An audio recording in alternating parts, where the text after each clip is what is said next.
Setelah Xiaoyan menyelesaikan masalah dengan sosok misterius Qingling, kelompok Xiaoyan berdiri di puncak gunung bersiap memasuki peninggalan kuno. Para murid dari Paviliun Bintang Jatuh dan dua tetua akan tetap menunggu di luar. Xiaoyan melihat banyaknya manusia berdiri dari segala arah.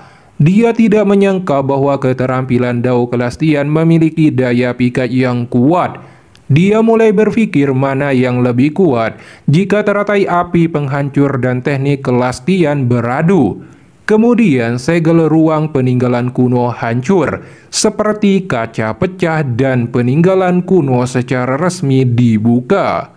Semua ahli langsung dipenuhi keserakahan dan tidak bisa menahan diri untuk masuk ke dalam lebih dulu, tak terkecuali kelompok Xiaoyan. Namun Xiaoyan segera menyadari ada yang aneh. Benar saja saat banyak orang akan memasukinya, segel ruang memancarkan letusan badai penghancur, segera menelan para ahli tersebut. Tangisan sengsara yang tajam bergema di dalam pusaran badai energi. Kelompok Xiaoyan dan yang lainnya terkejut melihat pemandangan ini dan segera mundur. Xiaoyan tidak menyangka segel ruang yang ditinggalkan oleh Dao Sheng masih memiliki sisa kekuatan penghancur. Setelah itu Xiaoyan melesat memimpin kelompoknya ke lautan tulang yang terdapat reruntuhan kuno.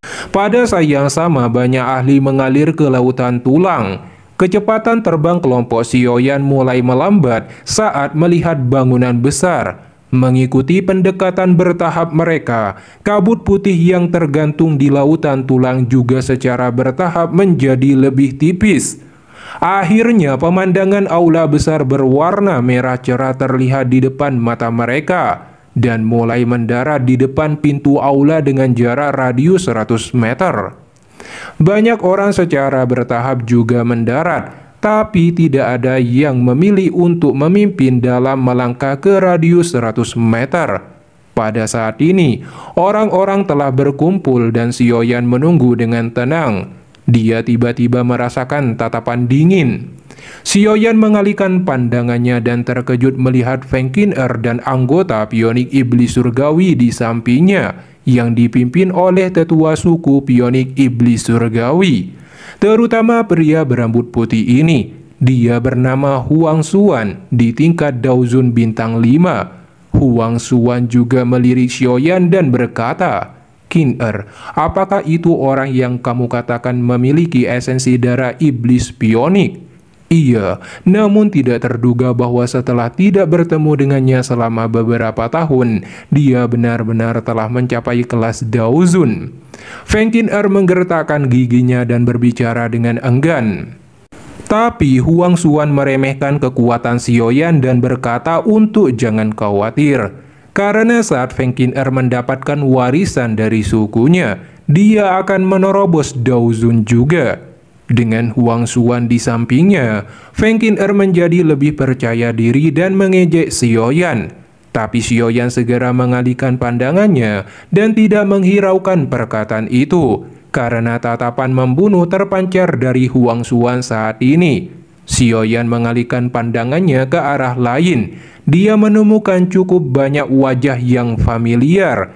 Juga ada cukup banyak di antara mereka yang memiliki permusuhan besar. Paviliun Petir Angin, suku pionik iblis surgawi, lembah sungai es, sekte Suaming. Xiaoyan hanya bisa menghela nafas melihat para musuhnya ini. Pada saat yang sama, Bing He juga melihatnya. Dia tidak menyangka melihat Xiaoyan di sini. Tatapannya menjadi dingin. Saat itu dia dipaksa mundur karena takut pada Kelangu. Namun setelah memasuki reruntuhan kuno, Bing He memiliki niat untuk menyerang Xiaoyan dan membunuhnya. Ekspresi ganas muncul di wajah Chen Tianan. Niat membunuh terpancar juga. Jika sebelumnya dilindungi menara pil, tapi tempat ini adalah yang paling bagus untuk membunuhnya.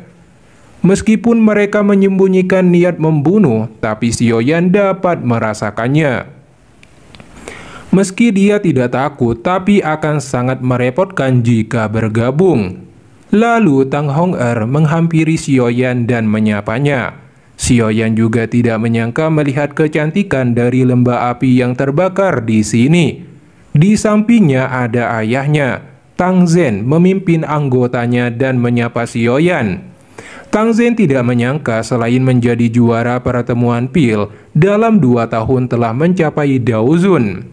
Xiaoyan bertanya apa kepala lembah Tang juga datang karena peninggalan kuno kali ini. Oh iya, tentu.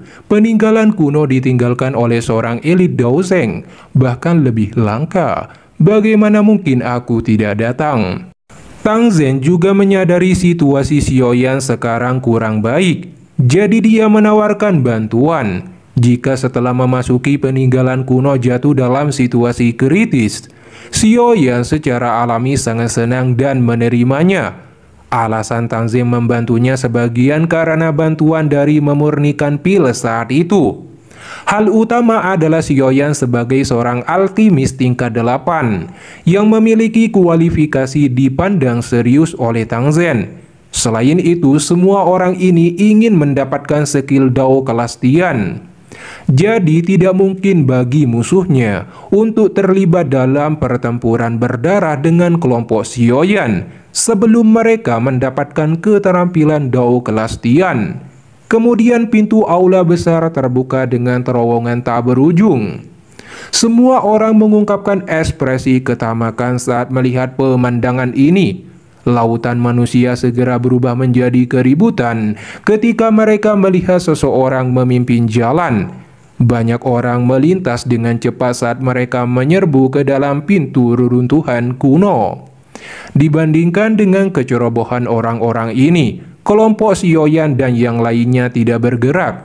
Segera setelah cukup banyak orang masuk ke dalam, tanah yang mereka pijak perlahan terbelah. Setelah itu semua orang melihat lava panas mendidih berwarna merah menyala keluar dari dalam.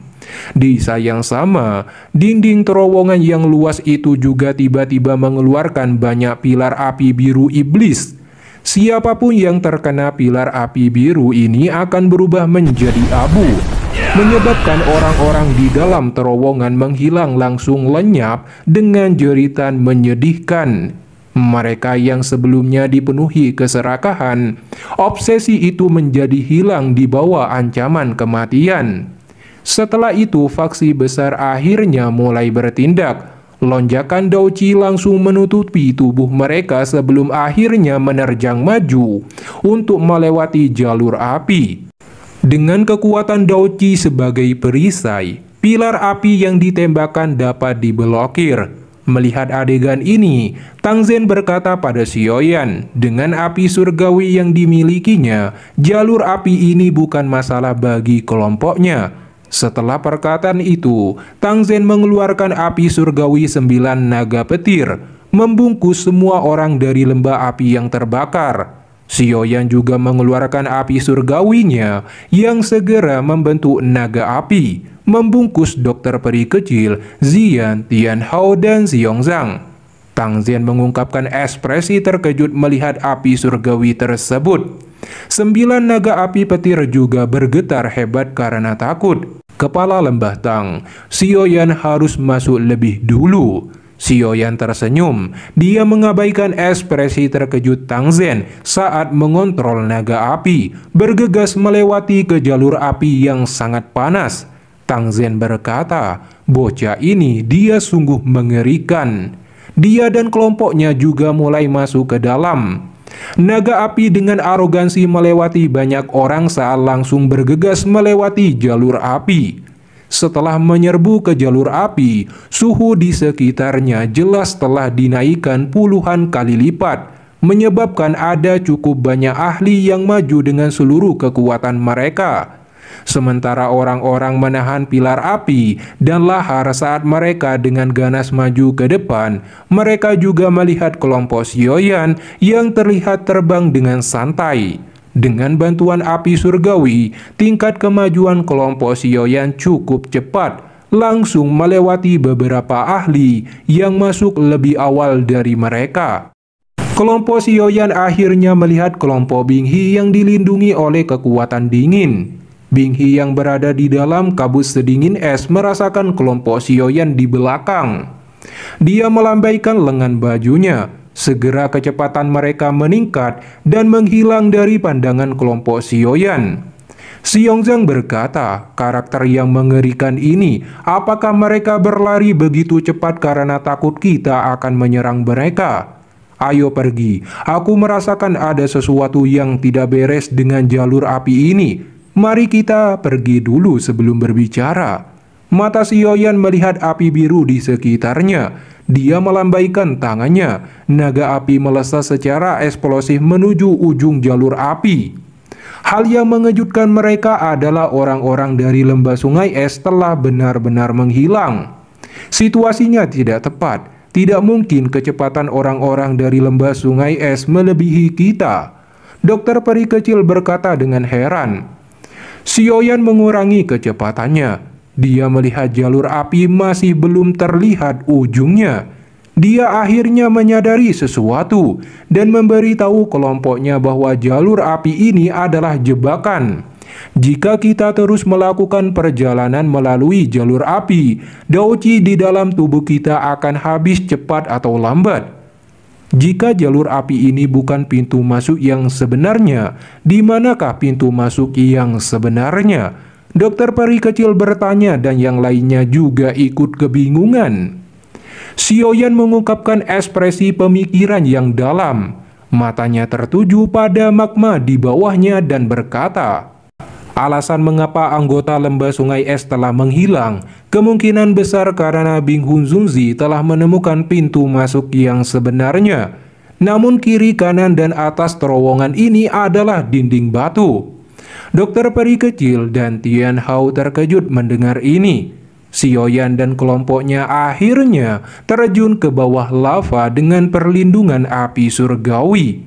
Beberapa saat kemudian, kelompok Xiaoyan mendarat di tanah. Lokasi mereka saat ini adalah jalur batu besar yang sangat luas. Xiaoyan kemudian mengajak kelompoknya segera bergerak untuk menemukan buah bayi spiritual sebelum ikut berpartisipasi dalam perebutan skill Dao kelas Tian.